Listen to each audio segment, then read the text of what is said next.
Hello, everyone, and welcome to a webinar hosted by the Cloud Standards Customer Council, Cloud Customer Architecture for E-Commerce. My name is Tracy Berardi, and I'm Program Manager of the CSCC. Thank you so much for joining us today. If you're new to the Cloud Council, I'll just take a second here to tell you a bit about us.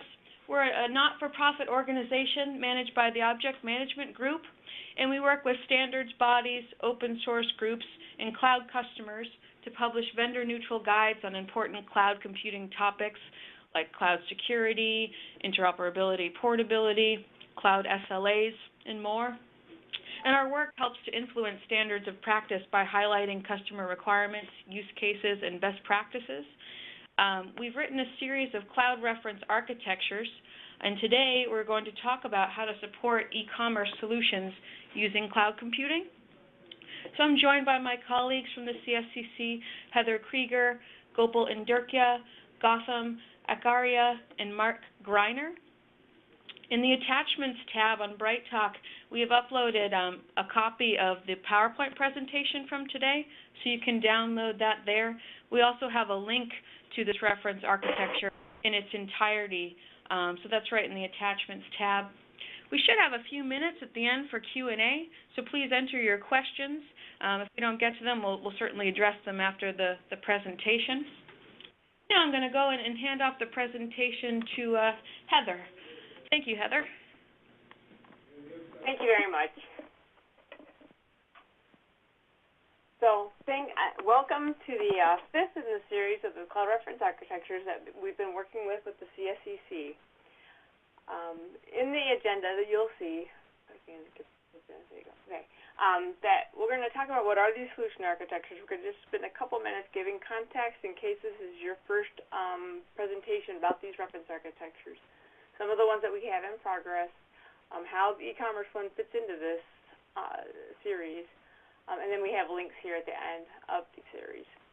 We'll also talk about the open source mappings because we want these architectures that are implementable, and so we have those as well. All right, so what are these reference architectures?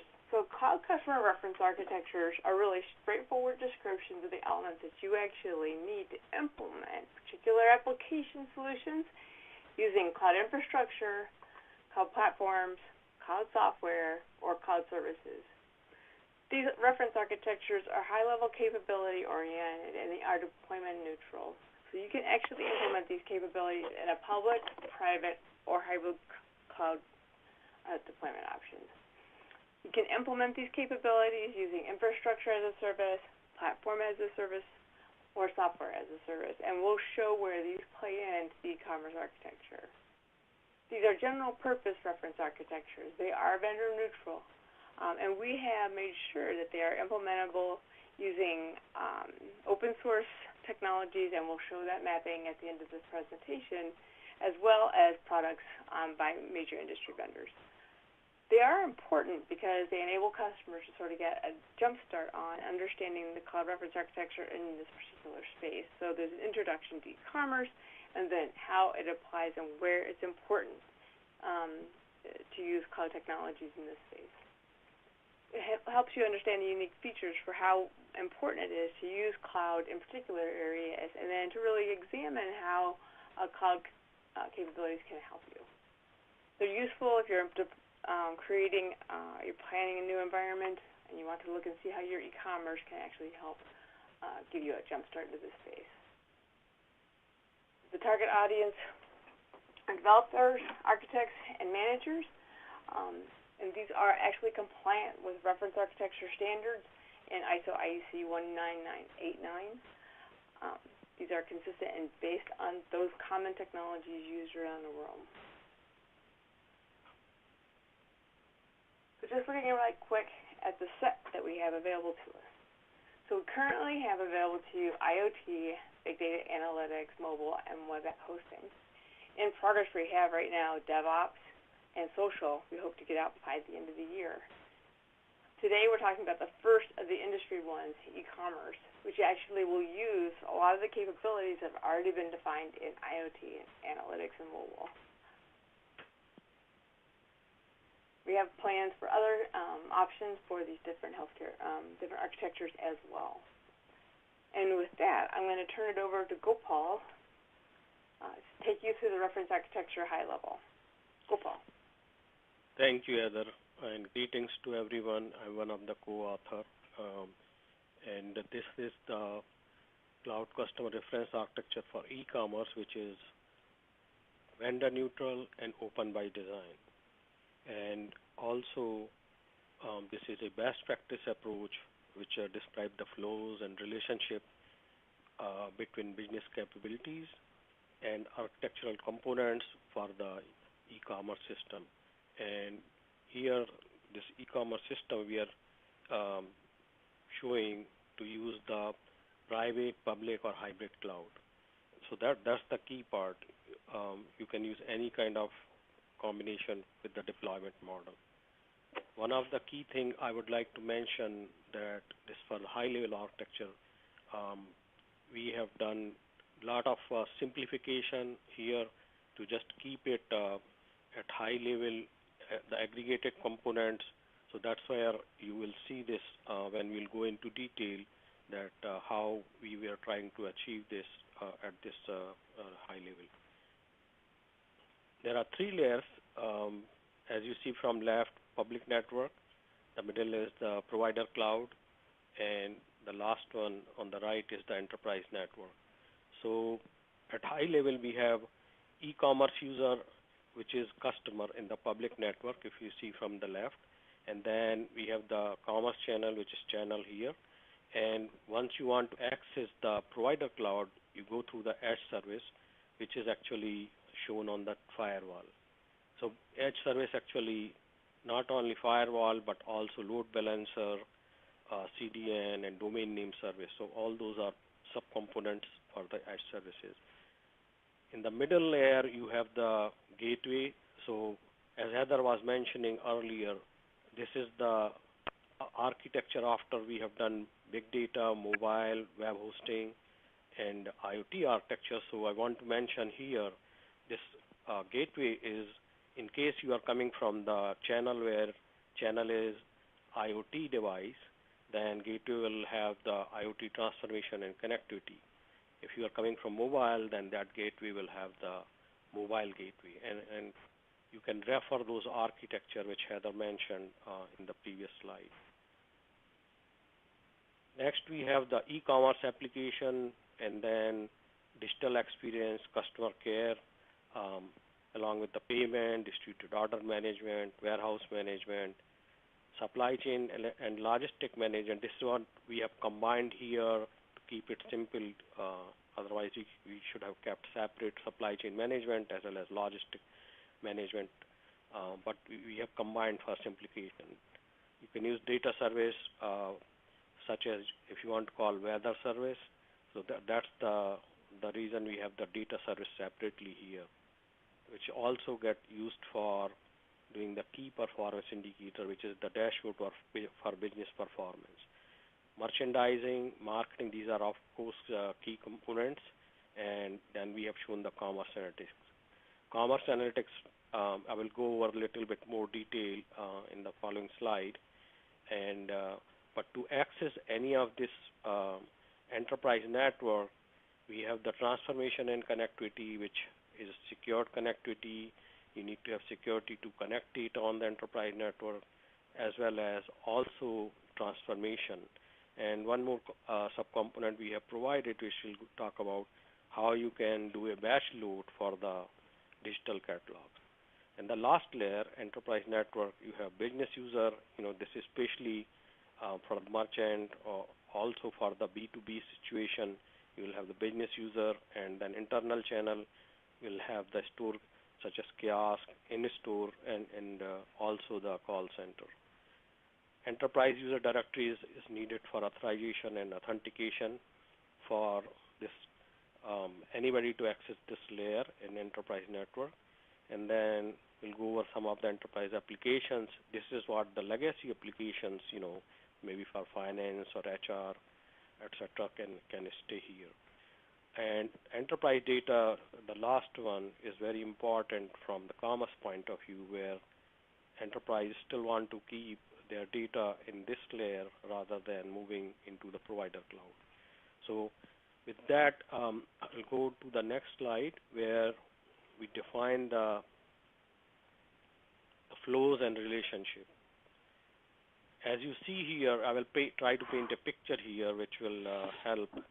So let's say someone want to use this architecture and that company is starting their business, new business. So if they want to do marketing and they may have the list acquired from somewhere for customers and they will want to do campaign for the new product launch. So they will use the marketing to prepare their campaign, and then digital experience will be used for the content as well as for the e-messaging to send the marketing, their email to the channel on the left side. This is like B2C kind of scenario I'm just talking about, just to depict how this flow will work. Once the company fire their marketing email to their target audience, then in the public network, customer get the email, they open the email, and then when they see the detail, they can register for that company product to download more detail, and if they decide to buy, then it will go to the e-commerce application. In channel, it can be also mobile, right? Because location is very important when you are doing the business over the mobile channel.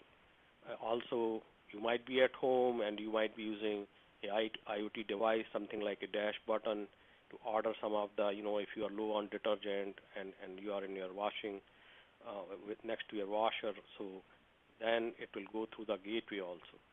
So e-commerce it captures the order, and once order need to be fulfilled, it will go to the distributed order management via payment processing happen, and then distributed order management can to fulfill the order, it will approach supply chain and logistic management, and then based on this purchase order, the order will be fulfilled from warehouse. Supply chain management will send the receipt and notification, etc. And then depends on this interaction, the commerce analytics can also capture some of the analytics for this customer. And based on the inventory and the analytics, merchandise can also adjust that inventory. The merchandising is also important, how you display your products, right, on website or in a store, etc. So this gives the guidance, assortment management, as well as, the placement of the product. On the right side, I talked about business performance. This provides the reporting. It's like a dashboard. How is your pipeline looking? How is the merchandise need to be adjusted? And how is the revenue and also the leads and opportunities looking? So all that is for the provider cloud. And with that, I'll go to the next slide. And all this detail, little bit more, Gautam and Mark will go definition for each of these components. So that's why I went a little faster. But here now we are showing the detail of these subcomponent for this architecture. So I talked about little bit on the channel, website, mobile, and connected device. And if you see the equivalent on the right side, internal channel in the enterprise network, you have in-store and call center for the internal channel. That's for the merchant as well as for the B2B interaction. In the middle, you have marketing, marketing resource management, campaign management, real-time recommendation, and we try to, again, somebody may say that where is my lead management? So we try to keep it at higher level rather than showing the too much detail here. So that's the important point I want to convey. But definitely you will need real-time recommendation. For example, the previous example I was mentioning, somebody may have different preferences to see on their website than an individual. So the real-time recommendation does the dynamic preference on the site for the customer based on their preference.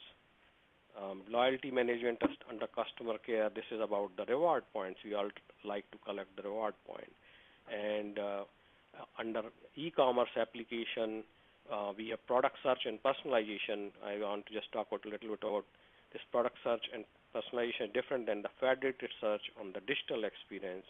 For product search and personalization, like you can search a product, you can type ahead, and based on keyword, you can search the product. But same time, you can personalize. Like I want to see product which I want for less than $100, so that's kind of personalization I can do as a customer. And then also you have social engagement there. Like I may be, as a customer, liking particular brand, right?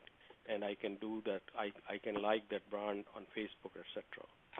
Some of the other components, payment processing, payment gateway. It is important that for some merchants, it may not be necessary to have their own payment processing and payment gateway.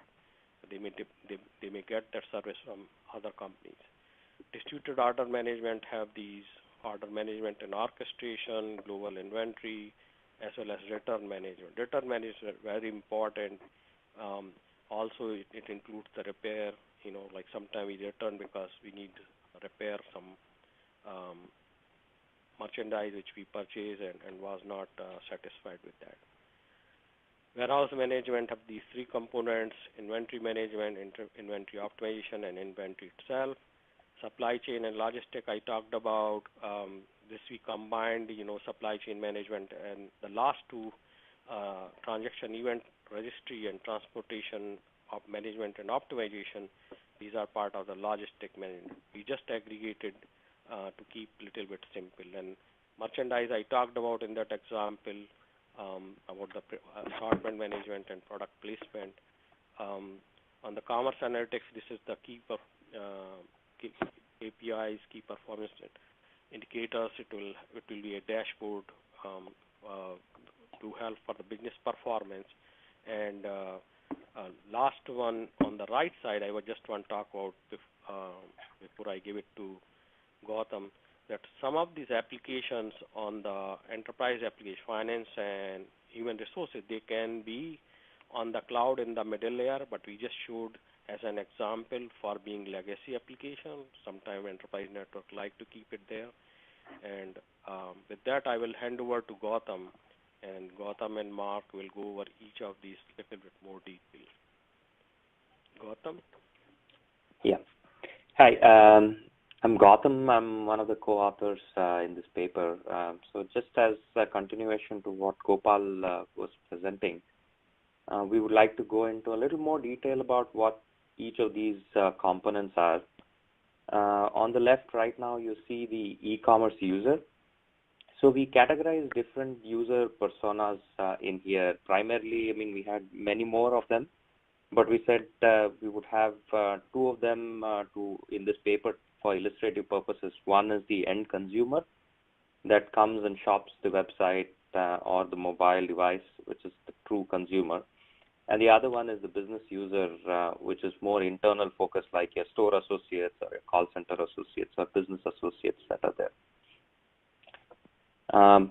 Moving on to the next slide. Again, this is the channel that Gopal kind of indicated. These are the channels of interaction for the e-commerce user. So we have different channels in here, which is the website, the mobile, the connected devices as in IoT devices, which are becoming very popular now. And these, the user can either programmatically have some rules communicated to automatically place an order if it's an IoT device, or if it's a website or a mobile device, they can place an order through those channels as well. The next slide is really we have the domain name services and the edge services that are there. I'm not going to go into the details. I think Gopal has kind of covered it. The next one is the gateway. So from the gateway perspective, it is primarily to cover devices that are connecting into the cloud architecture, the cloud essentially in this case, the e-commerce application. So any device that's communicating into the e-commerce application needs to go through this gateway in order to actually utilize the services provided by the e-commerce cloud. Going ahead, the first real component of the e-commerce experience is your e-commerce application, which provides you multiple things in there. It allows you to transact goods and services with your end consumer. So it can have a mobile and digital store. So you can have different store fronts for different kinds of devices that you have based on the shopping needs of your consumer. You can have different kinds of storefronts for a business-to-business consumer versus a business-to-consumer direct.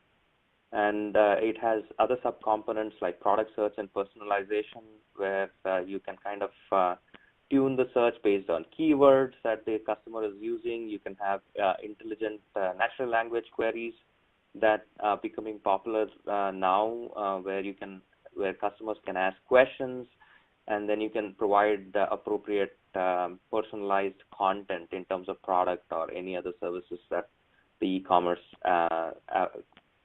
e-commerce application is going to provide. Similarly, there's a catalog in here which provides you access to the product and services offering that the e-commerce provider is providing.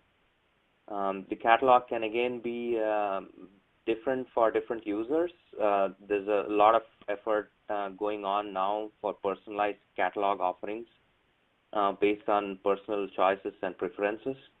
And again, catalog offering can be controlled by contracts, typically in a business-to-business scenario, where a certain business is required to only present a predefined catalog to its end consumers or buyers. And the other main function of the e-commerce application is order capture. So we have the order capture in here to facilitate add to cart and the shopping experience, really building the cart, looking at the pricing and promotions of the cart, and going through the checkout process, which is, I think, very familiar to most of the users who have used e-commerce in one way or other. Moving to the next chart, we wanted to talk about digital experience. So essentially, digital experience is all the things, the content, the searches, the engagement, right, that facilitate what we really actually do on the e-commerce application, and even other applications that we have. So from a digital experience, the content can include content management systems, and we can have federated searches really to look at the knowledge database, and federated searches can cut across multiple domains within commerce. For example, if federated search is being used by the call center, they can use it to actually look at transactional data. They can use it to look at the knowledge base of repository of what to do when certain things happen, and other details there. Similarly, on the social engagement side, the digital experience provides a way to engage with your audience in social channels with the reviews and recommendations, and kind of promoting your product on your social channels. It also includes a subcomponent of messaging, which is communicating with your customers through an email gateway or a mobile push notification.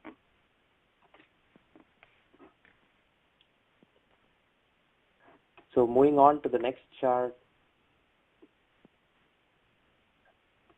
So this chart is really about customer service and CRM application. So the CRM is evidently supporting, is one part of it is actually supporting the commerce experience with the end consumer. So if customers have any concerns related to product, the services related to it, or you can have, there are CRM applications which also support the telesales and outbound sales kind of a model, where the customer kind of can reach out to the customer care and place an order or do an adjustment to the order or any of that sort, right?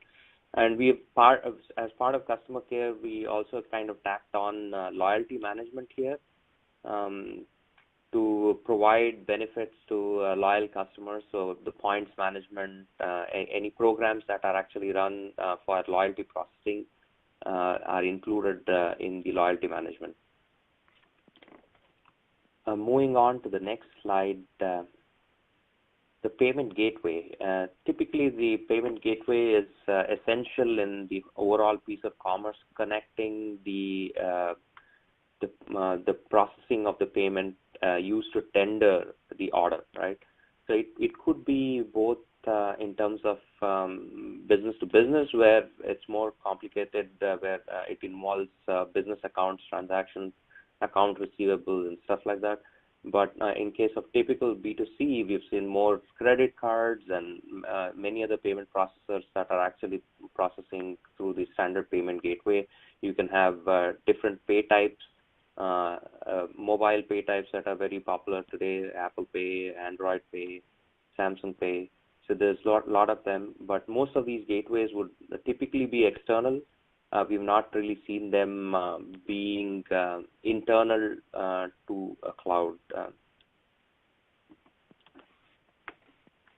Moving ahead, the next component really, once the order is actually checked out and tendered on the e-commerce application, the order comes into the order management. And the order management really is supporting or orchestrating the order flow of the life cycle and the status.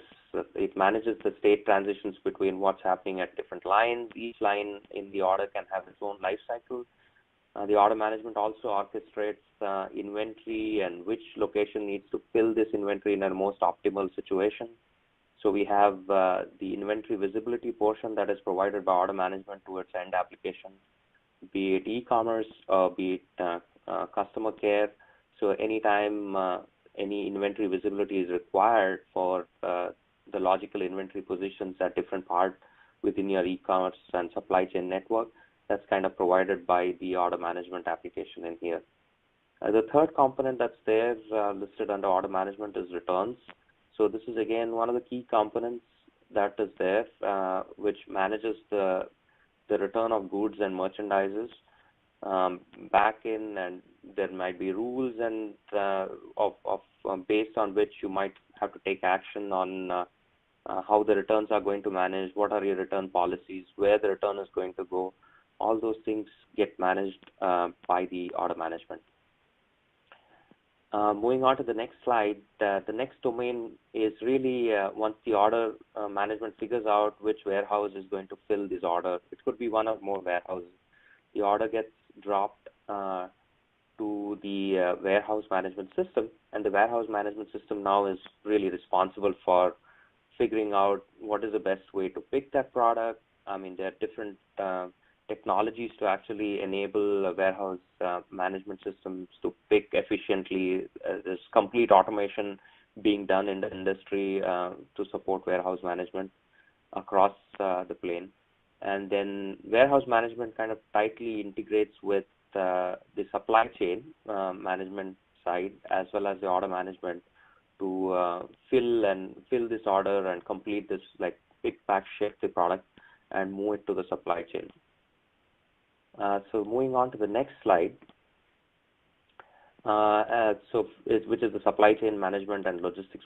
As Gopal indicated, we combined the supply chain management and logistics in here to just get some space, but it's kind of, as you can see, the subcomponents, they are a little bit separated.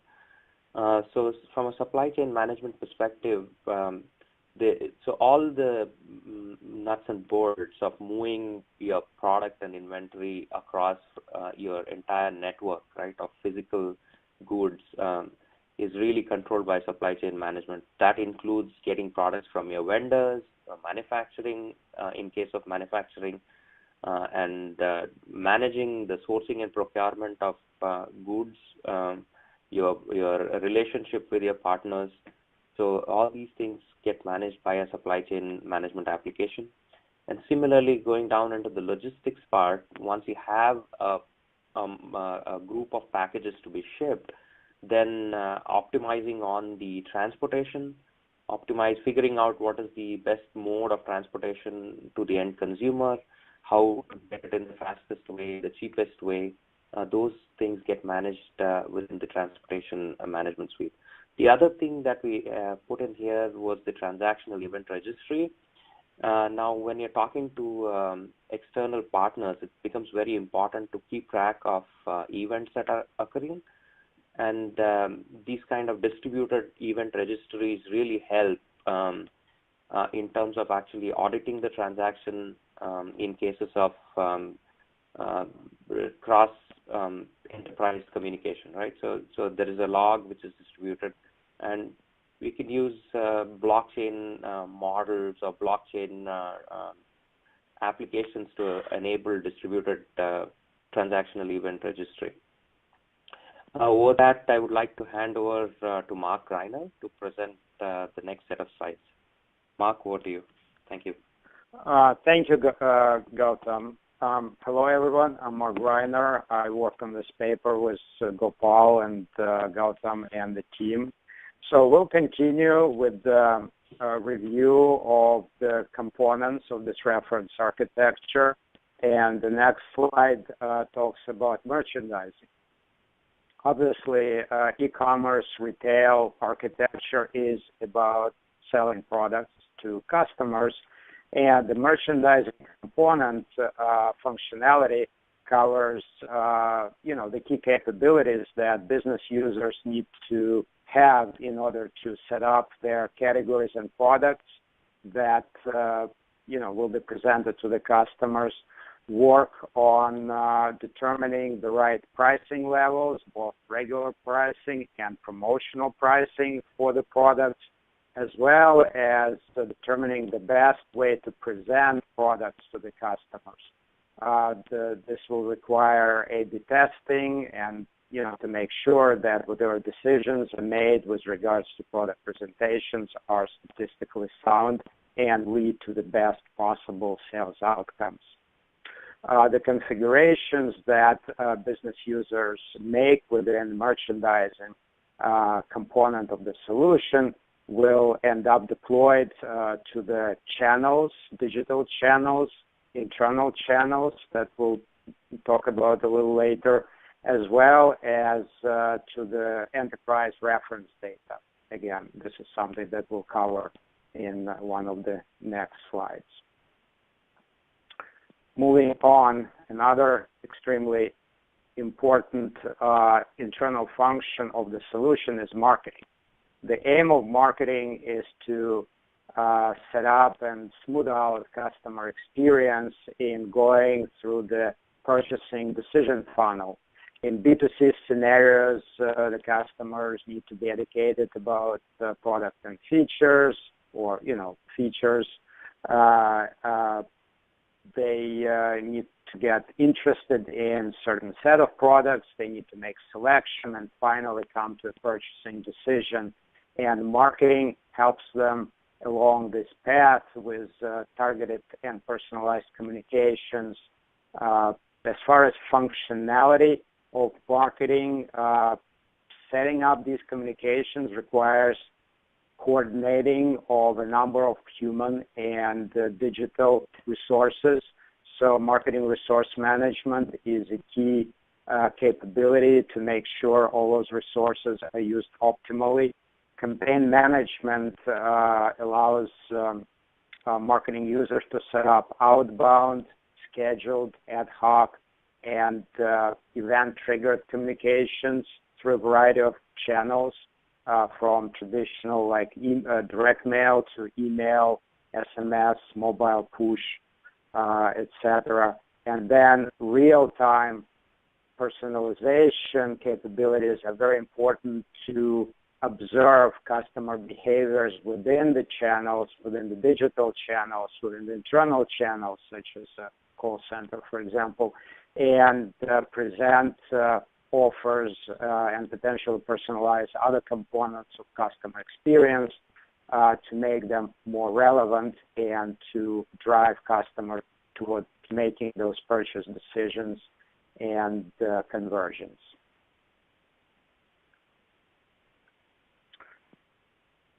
The next slide talks about data service. So this component of the architecture represents the capability to bring data external to the organization into the solution and leverage it in order to come up with better forecasts or better understanding of historic data. A good example of data that could be brought in by this data service would be weather information. So that could be overlaid on the historic sales data to better explain, why sales numbers were, higher or lower than expected. Or it could be used, weather forecasts could be used to come up with more accurate sales forecasts, as well as, demand forecasts, and then those forecasts could drive optimal levels of inventory that Gautam talked about. On the next slide, we're talking about business performance management tools. And this set of capabilities goes across all departments, all lines of business within the company. And generally, business performance includes such indicators as costs and revenues arranged by plan, forecast, and actual scenarios, so that business users understand where they are within, with regards to achieving corporate plans. The next component has to do with commerce-specific analytics. So this is a set of applications and capabilities that allow business users to better understand the performance of various aspects of e-commerce solution. So digital analytics or customer experience analytics would help understand customer behavior within digital channels. Can people navigate from page to page? Can they easily find checkout buttons? Are they struggling completing their order? Obviously those are very important issues because, again, we want to smooth the path from, finding what, the product of interest to actually placing and completing an order. CrossChannel Analytics would allow us to look at customer purchasing behaviors, customer responses to various marketing offers that could have been presented in some channels, but responses could have come from a different channel. The customer may have received an email, but then called the call center to place an order. It is very important to close the reporting loop and identify, purchase through the call center as a response to, the original email. The emerging capabilities around social analytics and sentiment analysis allows business users to gauge the response to, new product introductions, potentially mass media ads like TV ads, basically the response, the emotions that were evoked by, communications delivered to the public. And, obviously there is a need to understand performance of supply chain management and make sure that inventory levels are optimal with regards to expected sales. Moving on to the next slide, this is a transformation and connectivity. This component ensures that the data generated by the cloud solution and by the on-prem systems could be collated together, combined, and used for comprehensive analysis. And, so that requires connectivity, that requires security and connection, and it may require transformation of data formats between formats that are prevalent in the cloud, like JSONs, JavaScript object formats, and the formats that are more suited for traditional relational databases, likely to continue to persist in on-premise applications. The next slide goes to the business user.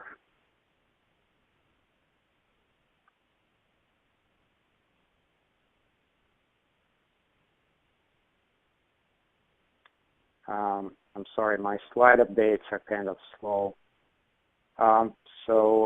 Business user is kind of an aggregate persona of different roles and responsibilities that are involved in setting up, configuring, and managing of the e-commerce solution on an ongoing basis. It would include a merchandising user dealing with product selection and setup. It has to do with marketing users that define and create and execute marketing campaigns.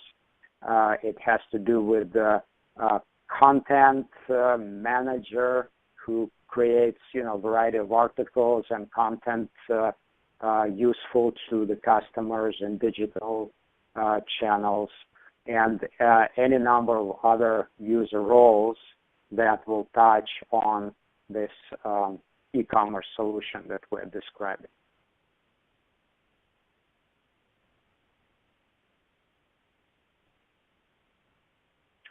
The next slide, we have to acknowledge that digital channels, while they're the focus of this architecture, are not the only type of channels that enterprises are using. There are internal channels that include brick and mortar stores and call centers.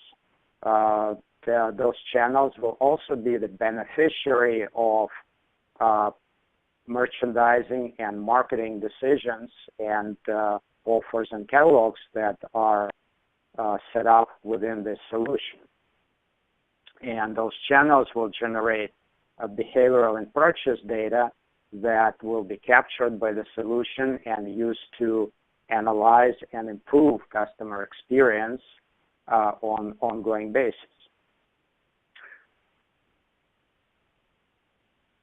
Next slide talks about enterprise user directory, which lists all the users that will have access to the solution, as well as all permissions, all access granted to those users, access to a variety of features, functions, APIs, URLs, systems.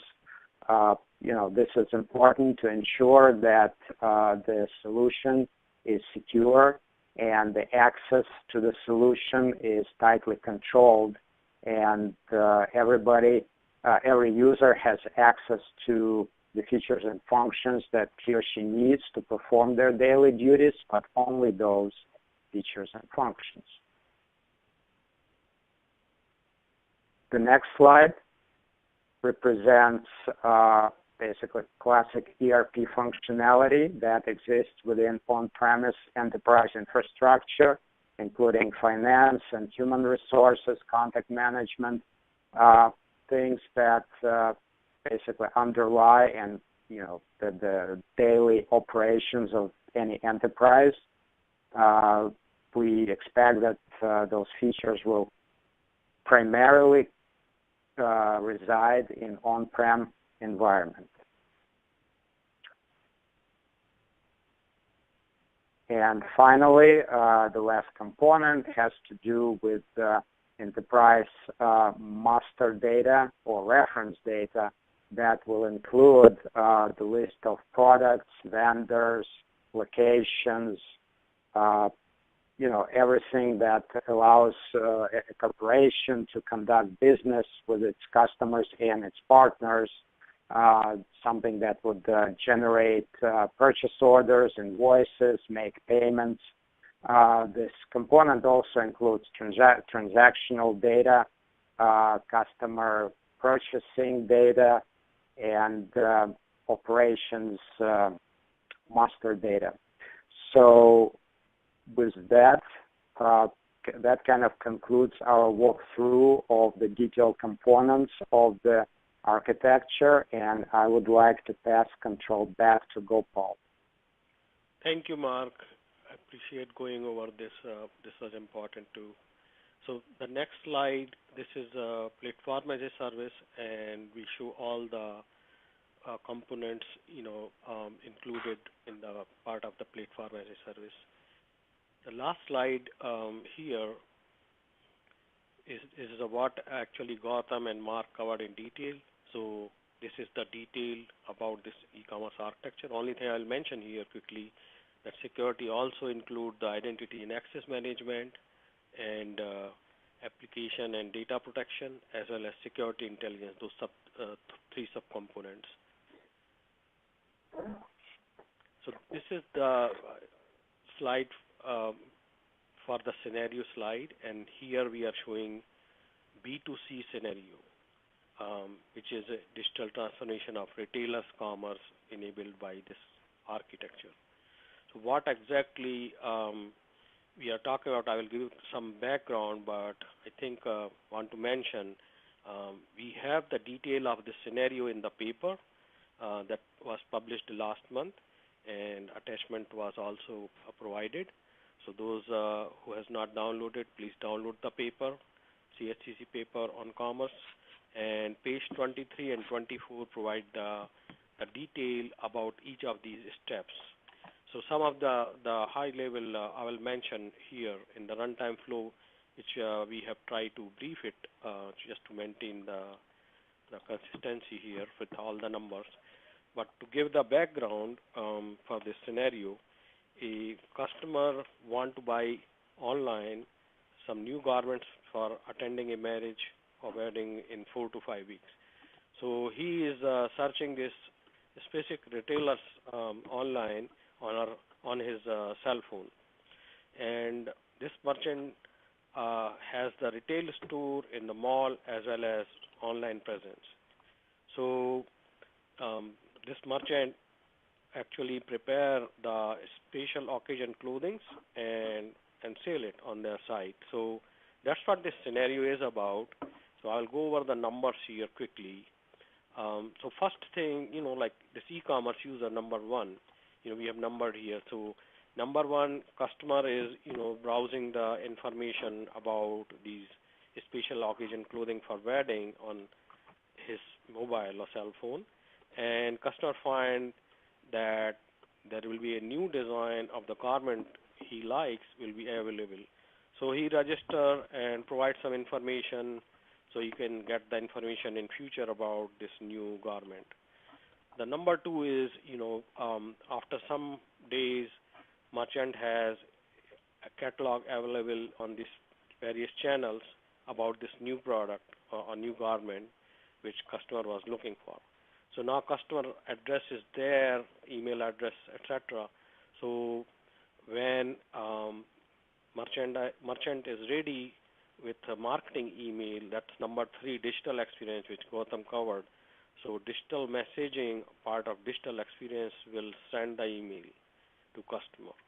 When customer get the email basically and open the email detail, then marketing number four can do a real-time recommendation because they know the customer preference because customer register and previous interaction with the customer on the website, etc. They can figure out what need to be prioritized, right? So that's what is the real-time recommendation or dynamic preference as number four from the marketing happen. Customer now is deciding to finalize, what he liked because he was waiting. So e-commerce application will also send a promotion because they know that customer has purchased in past few things, and this customer is special, and based on that they offer some promotion, and that's what number five, customer like to buy now, so the purchase order get captured there and sent to the distributed order management, number 6, and then supply chain management, number 7, will try to fulfill the order, so they send it, number 8, warehouse management to ship the order, and then number 9 will send the notifications, drop ship requests, etc. To customer, and then number 10 is based on this particular, not only just customer, but for this product or this new garment, the merchant is also trying to get some social analytics survey. And then survey response they capture in the commerce analytics. That's number 10. And then number 11, based on the survey analytics, they know that it's getting more popular, this specific product, so the merchandising can be adjusted, right? The inventory can be adjusted based on this analytics and optimization results. So that's I went quickly over this scenario, that how a B2C scenario is supported, but B2B scenario can also be supported, and also like how we can do the personalization, as I went in the initial architecture story I painted. So all that is possible through this scenario, through this architecture. And before I go to the next slide, this is a guidance for some of the open source we have suggested. And Gautam maybe can go quickly, but before that I want to recognize Tejinder Luthra, who really helped. He is our global leader and ambassador for the open source. So I want to thank him. Gautam, can you go over this quickly, and then we can open for question answer. Yeah. So essentially what we tried doing is try to get the open source products or services that really fit into several of these domains that we went over in the past 1 hour or so. So really, if you look at it, we've tried to figure out what would make the pass. So we have OpenShift and Cloud Foundry, and then the edge services that are available, the Linux firewall, cache buy, domain mod. Similarly, for the gateway, you have Basebox and Apache, user grind. For the e-commerce applications particularly, there's several of them. Some of them are community editions, meaning that there is commercial versions available as well, and some of them are Apache, some of them are on GitHub. So based on the needs that you might have in implementing, you might need to pick and choose several of these components relevant to your use case, and then deploy them on the PaaS solution or cloud solution that you might choose. In the e-commerce application, there's OpenCart, there's Talent, there's Apache OfficeBiz, and there's OpenShop. So on the digital experience side, there's Joomla, Drupal, which actually provide the content management, kind of popular. And then you have on the CRM side, you have Freshdesk, Oro CRM, and for the pay, you have OmniPay, Shopify, ActiveMerchant. Even though they are kind of open source, it's just the way they interact with, especially in the payment gateway. But you'll still need to pay for transactions to business like Visa and credit card processors. Then there's order management. You have Apache OfficeBiz, and then you have PrestaShop, which have some modules for order management. On the warehouse management front, you have Odoo, which is providing some warehouse management capability. There's WooCommerce, and again, there's Apache OfficeBiz. There's UberCart. On the supply chain and logistics part, there's OfficeBiz. There's OpenBoxes. There's Odoo and Open Logistics. So several of them provide different kinds of capability. Like Open Logistics has some capability around transportation.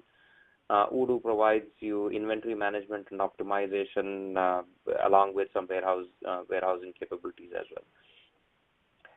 well. Again, on the business performance, we have JBPM, which is the business process manager. And then we have On the merchandising side, there's Magento, the community edition of Magento, there's Reaction Commerce, and there's Giraffe. And on the marketing side, most of these marketing things are kind of embedded with the e-commerce application. So you have PrestaShop, OpenCart again, providing some module for marketing, the ZenCart, and VirtueMart, which is part of Joomla. On Commerce Analytics, there's Pick, Kissmetrics, and RJ Metrics. They're all derived from Cart Analytics and user click stream and processing around any analytics that you want to drive for a shopper who's doing on commerce.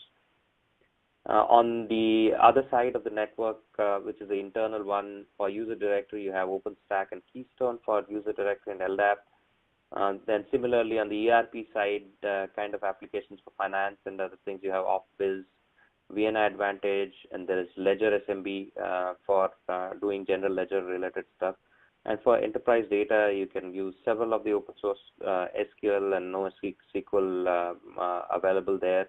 Mongo, Couch, MySQL, Postgre, and Hadoop, right? With that, we would like to move to the next slide, concluding slide, please. Perfect. Thank you, Gautam. Hi, everyone. It's Tracy again from the Cloud Council. We're nearing noon Eastern Time at this point, so I do want to open this up if you have some questions. And I wanted to mention, in the Attachments tab here in BrightTalk, there is a copy of this presentation as well as the full reference architecture. You know, this was published as a deliverable in September. So if you open up Attachments, you can access that white paper. And thank you again, everybody, for presenting. That was really good. First question here, how cognitive computing be used in this architecture? Would anyone like to take that one? Mark, you want to take that one? Sure, Gopal. There are probably a variety of ways where we can, leverage cognitive assisted decision making. My personal area of kind of interest is marketing and analytics. So cognitive computing could help determine which product features are relevant to customers, and it potentially could help parse content and parse product descriptions to see where the content stands in regards to that important feature, and the end goal being personalizing of customer experience so that people who care most about certain feature would see products and content that representative of that feature, and also marketing offers that would be relevant to people within the context of the channel, product, and content presentation. So this is just one of the small examples where powerful technologies like natural language processing, image parsing, basically all the things that go into cognitive technologies could be applied within the context of this e-commerce solution. But I'm sure there are many other examples. Paul? Yep. Bob, you want to add anything? No, I think that was pretty good. I would also say that, with a cognitive angle toward e-commerce, you can also do things like predictive analytics and predictive customer journey paths and things like that.